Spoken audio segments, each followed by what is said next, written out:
राधा वल्लभ श्री हरिवंश। हरे कृष्ण, राधे राधे। सुबह सुबह bag pack करके तैयार होके मैं जा रही हूँ कोलकाता स्टेशन। मेरी ट्रेन है, आपको तो पता ही है कहाँ के लिए, और कोलकाता टू आगरा कैंटोनमेंट की ट्रेन है।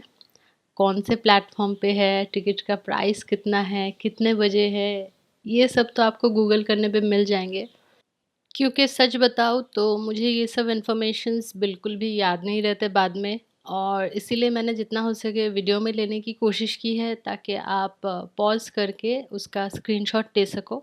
और आजकल तो इंटरनेट पे सारे इन्फॉर्मेशंस अवेलेबल है। तो जैसे ही हमें अपनी बोगी मिल गई, हमने बोगी में जाके अपना सामान रखा, और उसके बाद लगा कि अब तो बहुत सारा टाइम हमको ट्रेन पे रहना ही है।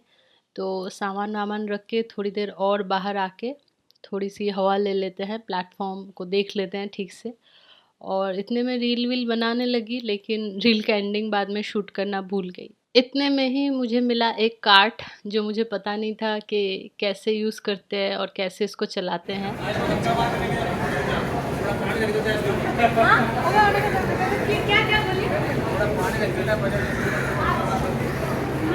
हाँ, सामान वामान रख देगा तब ले जाना।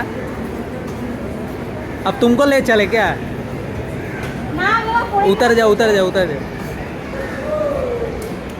तो देखते ही देखते ट्रेन चल पड़ी और हम लोग ट्रेन पे बैठ गए, और अब इंतज़ार था कुछ घंटे का। तो इन घंटों को बिताने के लिए सबसे ज़्यादा बढ़िया तरीका हमारे पास एक ही था।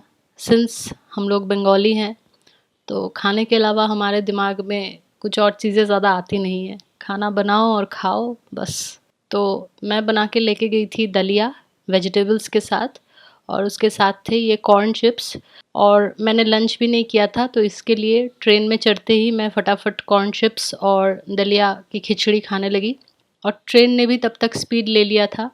तो इसी दौरान मुझे याद आया कि मेरा सामान भी मुझे ऊपर की बर्थ पे चढ़ाना है, क्योंकि मेरा साइड अपर था। तो बहुत ही ज़्यादा मुश्किलों के साथ मैंने अपना सामान चढ़ा दिया। तो यूजुअली ये सब भारी सामान उठाने का काम हमेशा लड़के कर देते हैं, और हम भी इसलिए उनके ऊपर ही डिपेंडेंट हो जाते हैं कि ठीक है वो तो हैं, वो कर लेंगे। लेकिन मुझे लगता है कि जिसका काम है उसी को करना चाहिए, इससे आपकी आदत भी ठीक बनी रहती है।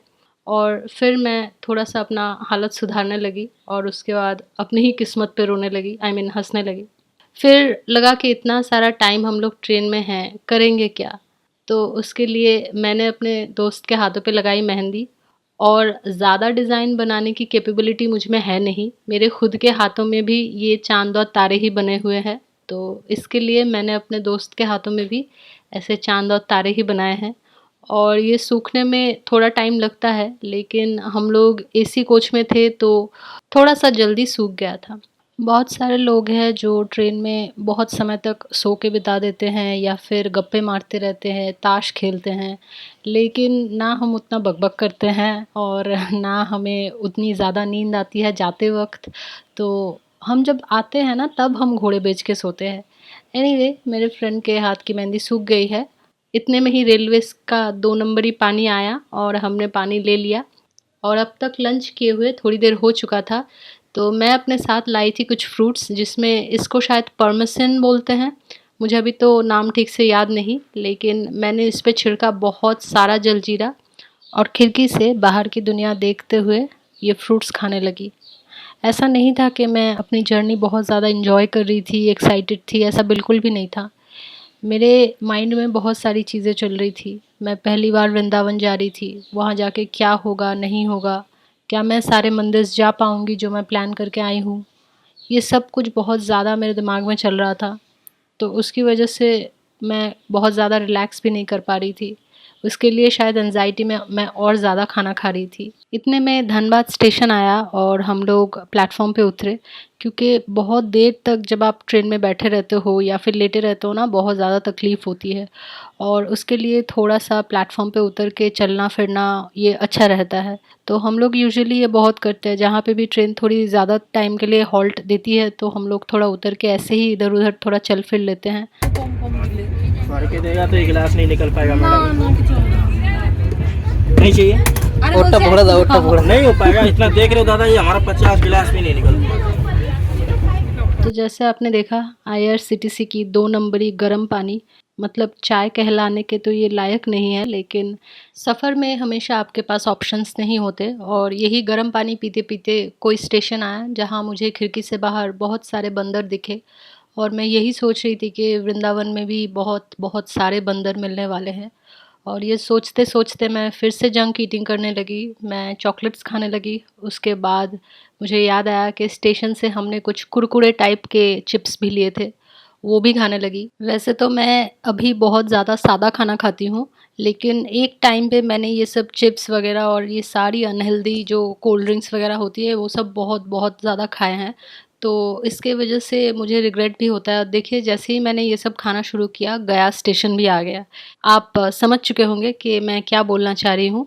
तो इतनी देर में IRCTC के फालतू समोसे, और सिंस हम लोग सफ़र कर रहे हैं, मैंने ये समोसे भी ले लिए और उसमें इनकी ये स्पेशल सस्ते वाली लाल सॉस ये भी डाल लिया, क्योंकि मैं वैसे वाली इंसान हूँ जिसको एक समोसा खाने के लिए 2 पैकेट सॉस चाहिए। यहाँ तो मैं 2 समोसे 1 पैकेट सॉस में ही खा रही हूँ।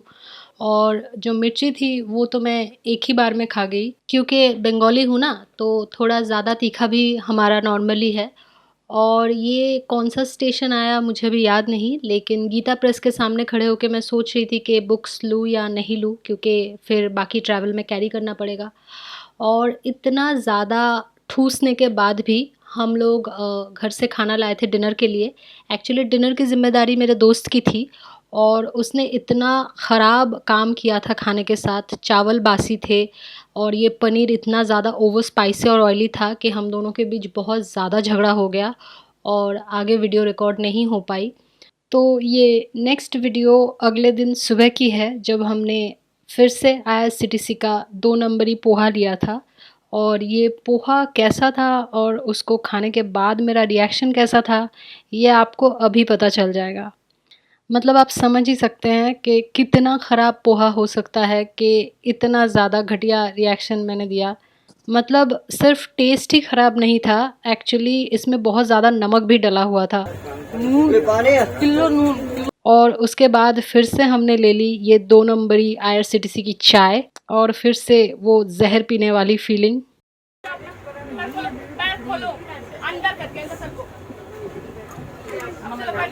और फिर मैंने अपने दोस्त से करवाई अपनी थोड़ी सेवा, क्योंकि मेरे ही कहने पर वो वृंदावन आया मेरे साथ, तो थोड़ी-सी सेवा तो मैं भी डिज़र्व करती हूँ। एनीवे, इसके बाद मैं खाने लगी एक सेब, और ये सेब बहुत ही ज़्यादा मीठा और अच्छा था। और एक्चुअली अभी ट्रेन में बैठे ना बहुत सा टाइम हो चुका था, आई मीन अगले दिन सुबह हो चुकी थी।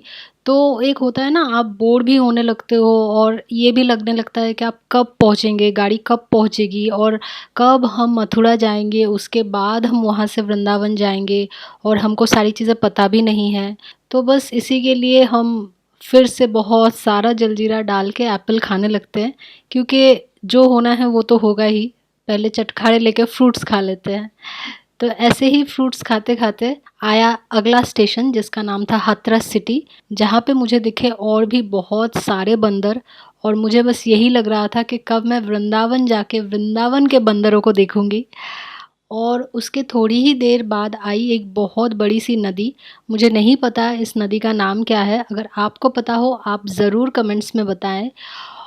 और देखते ही देखते हम पहुंच गए मथुरा जंक्शन, लेकिन हम गलत गेट से उतर गए। तो उसकी वजह से ना, जो वहाँ पे खड़े गिने चुने कुछ ई रिक्शा वाले थे, वो थोड़ा बेवकूफ़ बनाने की कोशिश कर रहे थे, लेकिन उनसे बहस करते करते ही मुझे समझ में आ गया कि हम लोग गलत गेट से उतर गए हैं।